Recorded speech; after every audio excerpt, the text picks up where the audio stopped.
Okay, are you guys ready? Yep. Okay, so we're back and we've got the very last video now, which is Awesome Level 9000 in the series before the Champion of Champions tournament. We've actually done this video before. This was the second one that we ever recorded, but the audio or the recording was pretty poor, so we've had to cancel that and come back to it at the end when we've hopefully sort of forgotten some of what we've said. Um, we're going to stick with the same winner and the same runner-up that we had in that tournament, just because we've done it. Those are the arguments that we put forward, and we felt that we shouldn't really be changing that now. So what we're going to do is just going to go through each round, very briefly talk about the card that we put through or the card that we should go through, and then we'll get through to the final. And as I say, we'll just briefly cover off the card that we thought should have won it. So without further ado, the first round we've got You're Pretty Much Borscht and Venus Mantrap. And if I remember correctly, I was the big pusher of You're Pretty Much Borscht. I'm a big fan of the sort of global mass movement cards. They're few in number and they're very strong in their effect. But I can completely see why Venus Mantrap should be the winner as well in this round, because power 5, search your deck for a minion, it's drawing a card, I'm playing it straight away. Some very powerful power 2 minions, pair it up with First Mate, etc. You've got a very good engine card here as well. So I think I'd gone with You're Pretty Much Borscht. It occurs to me, just looking at this Venus Mantrap, that it's actually an inverse mild-mannered citizen. Yeah. Yeah. And that scares me a little bit. I almost want to change my answer, but I'm pretty sure Venus Mantrap is what's going to do it for me as well. I liked it. Again, it's a big part of the engine of Killer Plants. If you're not pairing them with, as was one of my favorite combos, and this is one of my favorite combos in Killer Plants and not bears, obviously, and truckers, because you're able to play an awful well. We'll talk about it when we get there. But yeah, Venus Mantrap for me, it's very nice talent, works really well with whatever partner faction it is that you've got it in with.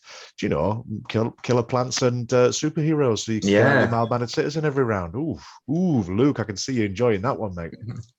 Exactly, yeah. They've got other power 5 minions. Yeah, they've got 2 other power 5, so they're a good target, good candidate for mild-mannered citizen. And you could get your sprouts out as well. Get your other cards out. So what Sounds you do is you Venus Mantrap for a sprout, you sprout for a mild-mannered citizen, and your mild-mannered citizen back for your Venus Mantrap when the base is chain. Why would you go down in power? That's just really silly, going down in power. But anyway, I think the Venus Mantrap for me. Again, one of the things that's really come out of this, I know we made this video second, but the idea of movements really, the more and more we've looked at these cards, the less and less I've been excited by movement. The only real time we've talked about movement being an exciting thing is when we're talking about Wayfinders last week. Or in one of the last videos we did anyway. And that to me is what was quite exciting in terms of movement. So even global movement is never really going to be a massive thing as far as I'm concerned. But I completely get that it's powerful, especially in the Bear Cavalry with destruction and everything else that goes with it. But yeah, for me, it's Venus Mantrap. Yeah. Okay. Luke, do you want to kick us off on this next round? Yeah, I think everyone who's watched all these videos by now or who plays this game even a little bit will know how much better Ghostly Arrival is than Difference Engine. I lobbied quite hard to get Difference Engine in to this tournament. The nice thing about Difference Engine is it can potentially go a bit unnoticed because you just draw 3 at the end of your turn. And then if your opponents are looking at their own hand and not necessarily at yours, it's quite subtle. You don't have to sort of announce on now I draw 3 instead of, it's quite subtle, and all of a sudden you might have 10 cards in your hand and you've got a lot of choice. So it is a good card. I think I like it, but being able to play an extra minion and an extra action is just so good. It's a free turn. 100, near enough free turn. Yeah, but it's one step back from Time Walk, I think, in terms of its ability, but it's fantastic. And it's even better in Ghost because it's the Ghosts go from a big hand to a small hand very quickly, and Ghostly Arrivals, you often play them both at the same turn to then really drop the size of your hand down drastically from like 9 or 10 right down to 2 or less. Mm. So it's one of the, it's a great card in general, but it's even better in Ghost just because it's such a good enabling card. And I think for me, I this is one of those examples of where I've sort of lobbied for any other card than Difference Engine, because I think they've got better play on base actions than Difference Engine and, you know, Aggro-Motive, Rotary Slug Thrower, cards like that. So for me, it was very easy around this one. Same. I mean, I didn't really care for many of the alternative steampunk cards that you could have had.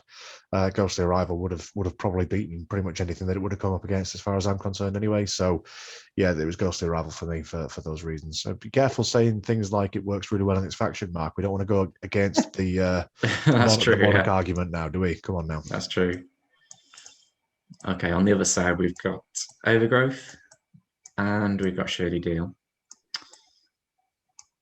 Lee, do you want to start us off on this? Yeah, I mean, any card that says gain a VP is usually one that would do well in our little conversations. But for me, Overgrowth is one of my favorite pairings of smash up factions that I've ever played. Was the Truckers and the Killer Plants, and the engine behind that is that you need to get out your King Minion and Overgrowth, and then you essentially pick up and put down Overgrowth on all of the different bases at the start of every turn. So the base is going to break. You break it for 0, basically, because Overgrowth is on there at the turn, and then before the base, before it finishes, before it scores, you're able to move the Overgrowth to a different turn. Things like Cab Over Pete and stuff help you to move these actions around. So to me, Overgrowth is Overgrowth for me is Luke's Body Shop, and that's an interesting way to kind of think about it as we've come around full circle to back to this video again. Overgrowth is my version of Luke's Body Shop, but for me, this is the card that actually does it all as well. And I know we won't get into a Body Shop argument. I don't want to be here all night, but Shady Deal's great, but it's too restricting. There's way better examples, as we've seen throughout this whole series, of cards that are able to give you an extra VP, basically, for a much easier contingency. And yes, all right, in Ghosts it works okay, but I'm not going to go against my own Monarch argument when it comes to any of these things. I need to look at this card exclusively, and Overgrowth is essentially going to cause enormous problems. And one of the big things we said, and maybe I should save it for later, but one of the big things that we said is powerful about Overgrowth is that it forces people to have to play on that base, because they don't want, they get massive FOMO. Nobody wants to miss a free victory point, so everybody sticks something down on that base. And what that combo allows you to do, or what Overgrowth would allow you to do, is to be able to pick that up and move it somewhere else, so you can disrupt everybody's play style. And I think that's a massively important aspect that is missed on a great number of people when you look at a card like Overgrowth. Yeah, it forces people to waste that or spend their turn doing something they didn't plan on doing. It creates a bit of a feeding frenzy, doesn't it, really? You make people play your game. You make exactly. people play your game, not play theirs, and that's a powerful card, in my opinion. And for the same reason that you like Trucker Killer Plants, I really like Ancient Inca Killer Plants, because you can create it takes a lot for this to happen, but you can have a situation where you play down Overgrowth.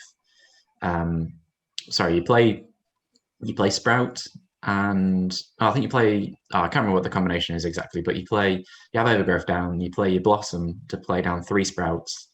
So the Overgrowth base creates a situation where people playing onto the Overgrowth base. Then at the start of your next turn, you use the first Sprout to get a Llama. You use the Llama to move the Overgrowth to that base. You play the next Sprout to get a Llama, you move the Overgrowth again, and then you move the next Sprout to get another Llama, and you move the Overgrowth again, and all 4 bases are down to 0. So it creates an absolutely chaotic situation where you can sneak 3 bases on the cheap at the same time other players are fighting for 1 base on the cheap, because you hide where you're like properly going for. Yeah. So it creates a chaotic situation. So for me, it's Overgrowth, because the ceiling on the card is very high. Enormous. Whereas Shady Deal is just one of those ghost payoff cards, which for other factions is quite hard to actually achieve that payoff. But for Ghost, again, it's quite a good ghost card. Yeah, 3 votes for Overgrowth. My potential the downside to Shady Deal.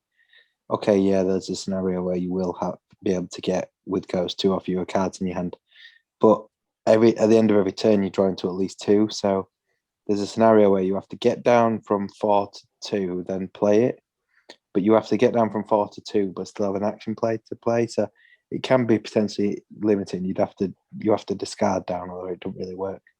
But my other problem with it is you're not really progressing your board state. You're not really progressing your minions and action plays. It's kind of just an aside. And how often is a game won by a single victory point? Some of the time, but not all the time. It might be down to you have a 2-point lead from a three victory point base break. So I think Shady Deal is good, but I think Overgrowth is much better.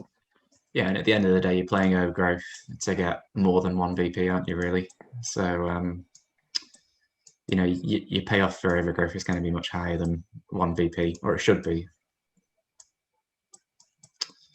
And then the final first round, we've got the Mechanic up against General Ivan. And I can't remember which way I went on this one, but I have a feeling I went for Mechanic at the time. And that's probably just because it's another one of these Power 4 minions like Kappa Roja, Wayfinder, where it's actually better than the King minion in the faction. And it's any faction that you've got that plays play-on-base actions and good play-on-base actions, classic combo with the dragons to get the ruins back. Mechanic is going to be your sort of MVP card. Outside of those situations, it's obviously significantly weaker. It can just be a vanilla Power 4, although you'll have your steampunk actions by default. But for me, I think it's better than General Ivan, although I think General Ivan has some excellent utility, being above average power, and then obviously minions can't be destroyed. It plays into stuff like Body Shop and things like that we all know and love. So yeah, I do like the global protection from General Ivan. I have a feeling I went for Mechanic, but I can't honestly remember. It's probably quite close, this one, for me. You did. Because I went for General Ivan because I have a fantastic combination of Shapeshifters, Bear Cavalry. Fantastic or really annoying?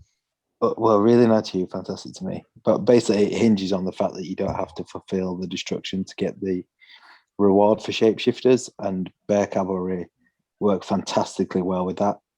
You can you're getting your mimics up to power 6 easily because of General Ivan.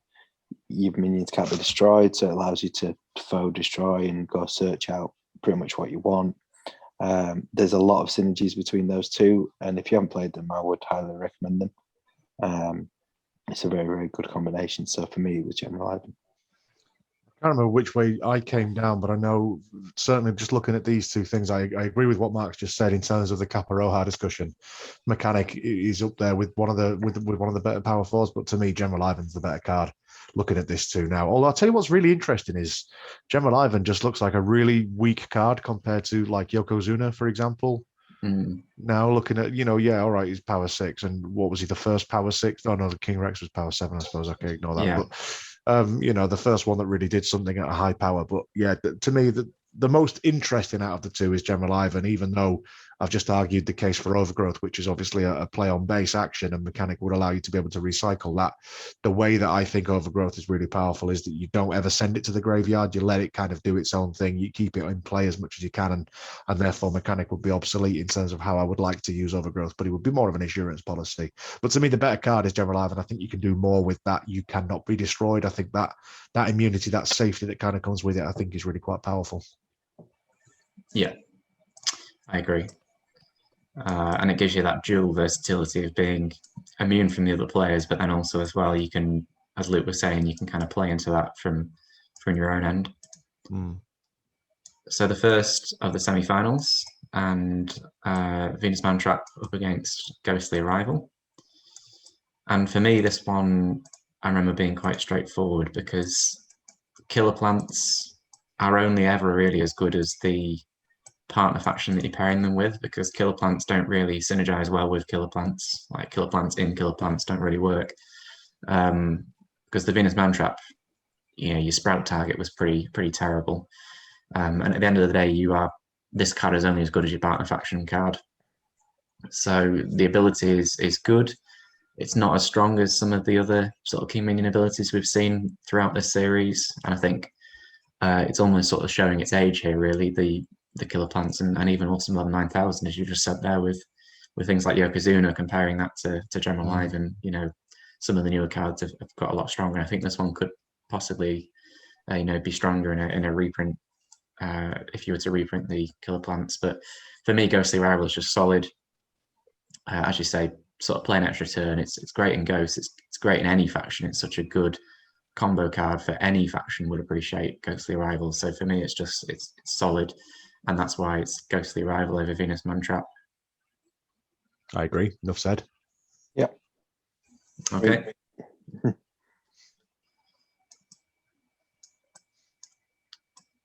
And just to reiterate for anyone wondering why this video is so much shorter than all the rest of them, as I said at the start, we have actually done this before, so we do know what the winner and the finalist and all that sort of stuff was going to be anyway. So I do also think that this was one where we probably didn't argue particularly a lot on. I think it felt very clear cut that Ghostly Rival was going to go through to the final, and the one that eventually wins out of this one was going to go through to the final. So I don't think we. Spoiler alert. I didn't say which one of these two goes to the final. It's Overgrowth. But yeah, I think you're right. I remember looking back at Awesome 9000 and thinking it was one of those expansions where the factions are all they're all okay by themselves. Like they play quite well as a faction, but there's no sort of standout excellent cards. And I think that was reflected when we first did this, in that it was all quite clear cut. Yeah. So for this one, again, as with the last semi-final for me, it was Overgrowth, because it's such a card with such a high ceiling. It affects what everyone's doing. It's a way of getting quite cheap VP. Whereas General Ivan is just a solid card, but nothing more than that. It's not an exciting card. It's not a game-changing card. I remember looking at this pairing and coming up with the idea of what if one card can beat the other card that's on the screen? Would that help me decide as to whether I think that's better or not? But one of the things that I was debating, I remember when we initially looked at this, is that General Ivan obviously can't be destroyed. So the only way to get him off the board is either to get him to be picked up, which is fairly irrelevant because he's going to get played down again the next turn, or to be able to score a base. And Overgrowth allows you to score the base that he's on. And generally speaking, he's going to be hidden somewhere. I know the Bear Cavalry have some movement, but if you could restrict them somehow, and then you could basically break the base that he's on, you can get rid of him. And that to me is one of the many reasons why Overgrowth is the better card. But I think, again, we've said it before, I think Overgrowth's a fantastic card. Yeah, despite I can't remember which way I really went. I think this was fairly close to me because I couldn't get the Shapeshifters combination out of my head, but I did think I ultimately decided with Overgrowth. I've seen you play that Truckers combo, and it is very, very, very strong. And we've touched previously on some other cards that let the brace point go down to 0. Let's finish this. The one in Werewolves. There's a couple of others really, but I think really this is the most easily fulfillable and the one that you can capitalize on the most. Out of all of them, I think the others have a few too many ways for your opponents to limit it. But this is just next time it's your turn, have another turn, and it goes to 0. So, yeah, I think Overgrowth. Yeah, I think you were leaning more towards General Ivan, but then this is the round where we talked about like the combinations with killer plants and how you can like maximize Overgrowth, and that's what convinced you the other way towards Overgrowth. You're not telling me that I used an argument in this series that contradicting an argument I made later in this series, right? That's not what you're telling me. I still can't believe that you guys made an argument that changed my mind. You are stubborn. And then the final. So we obviously know which way this one went. To me, it's still close. I still think that Ghostly Arrival is such a good card. And in terms of actions, it's still one of the better actions that we've talked about. And again, in terms of utility actions, like ones that can be basically picked up and put down into any faction, I think everyone would appreciate Ghostly Arrival in there. I don't think there's any faction that would reject it away. So Ghostly Arrival is a fantastic card, whereas Overgrowth's a bit more specific. But I think Mark captioned it really quite nicely. Overgrowth has such a great big ceiling, and if there is a possibility of you pulling off that miraculous llama play that you were describing earlier on, or even just with the Truckers, which is a much easier combination to be able to play, where you just move Overgrowth around from base to base and allow the next turn to basically cycle itself through, or get it back from the discard pile and play it back on a base somewhere else. It just doesn't go away, and it's that real disruptive influence on a game without it being. And actually, this is a really interesting point as well, because when we're talking about things like when we're talking about There Goes Tokyo, and one of the Luke's biggest problems with that, which I kind of agree with to a certain extent, is that it destroys the game, as in slows it down so much more because you're resetting a lot of things. Overgrowth doesn't do that, but it still allows you to progress a great deal because you're disrupting everybody's play style. You're disrupting everybody in terms of where they want to play, how they want to play. And again, I've said it before, one of my biggest problems when it comes to a game like this is that I'm very much focused on my goals and what I'm trying to play. And I don't like to have to try to think about other people and what they want to do and what they're trying to do. So it's nice to be able to use something like Overgrowth to be able to take that decision-making process out of their hands, because if Overgrowth is down, everybody wants to play on that base because everybody knows it's going to pop next turn round. So especially in a 4-player game, Overgrowth's a fantastic card because it's just got such a ridiculously high ceiling. Yeah, the power that Overgrowth gives you is it gives you the potential to break a brace on your own. If you've got anything that has mass movement or something like that, you can potentially move their guys away and leave yourself there in some way, shape, or form. And well, I suppose any of the cards give you that ability. Any of the cards that put the breakpoint down to 0 give you that ability to have it on your own. But if you can get a power 5 base that is almost unbreakable on your own, down to being able to break on your own, I think that's immensely powerful. That could be 5 victory points on its own in 2 or 3 cards just working together. So I do love Ghostly Rival. It's one of the best cards to put in just into any deck and it's so universal. But I think Overgrowth is better. Yeah, it was a clean sweep on this one because Overgrowth for me was the best of the 3 sort of base breaking cards. It's the easiest one to play. It's the most straightforward one for the effect to actually trigger. Yes, we talked about this in that. Yes, your opponents get turn, but you also get the turn, and then you get your next turn. So you get 2 turns to target the Overgrowth base, whereas they only get 1 turn to do it. And actually, we talked about Overgrowth being a card where the disruptive effect it has on your opponents can actually be a big positive to the card as well, in that it can disrupt some strategies and make people waste a turn when they didn't want to do that. I think for me, the big thing that swung it was that Ghostly Rival was a very good card, but that was really as good as it got. It was just a solid play an extra minion, play an extra action. It was quite a high floor and a low ceiling, in that it was always just going to be a solid card. It certainly had the fact that it was more playable going for it, and Overgrowth, obviously, you're building up to the Overgrowth play, whereas Ghostly Rival can be splashed around quite loosely, and it's always going to be good at various points throughout the game. But for me, Overgrowth, just because of the potential it has, and the fact that you're only playing it to guarantee yourself X number of VP. So it was always going to have that going for it as well. So it was a good final. The 2 best cards certainly in the expansion, but it was a clear win for Overgrowth. I think that was a pretty solid recap of our last discussion. I think so. We made all the salient points. Yeah, probably made them more eloquently than previously. Yeah. We were coming off the back of the core set last time. This is the first one the second one we've done, so we're still refining arguments and things like that. So I seem to think this one originally lasted nearly 2 hours. I think that was the big thing. We were like, oh, we're going to get better at this. It's only going to last 40 minutes, and then it just kept getting longer and longer and longer. Yeah, I think for this one, because we've obviously done it before, we're not going into the detail that we did the first time we did it, that people didn't see, because for us, there's still, we can still remember some of it and things like that. So we don't want to just repeat what we've already said. So, and because it's quite a weak, I think it's probably a weak expansion in general. We don't need to go into a lot of discussion, and we can just quickly go through to the final and say that Overgrowth won it. So I think that's fair enough. And this is the last one to wrap up the series. So the next video that you'll see is a recap video where we're just going to have a discussion about what we thought about the series, any memorable moments, were there any runners up that we thought should have gone through. We're also going to do the draw for the Champion of Champions as well, so we'll do the draw there and see what what comes up against what. We know it's a very stacked tournament, so you know, there's going to be some very difficult Eliza. first round pairings in there. Oh yeah, well, Eliza's going to walk it, isn't she? So you know, it's nice Walk and easy right for into the Eliza. bin. No, So, yeah, I Army.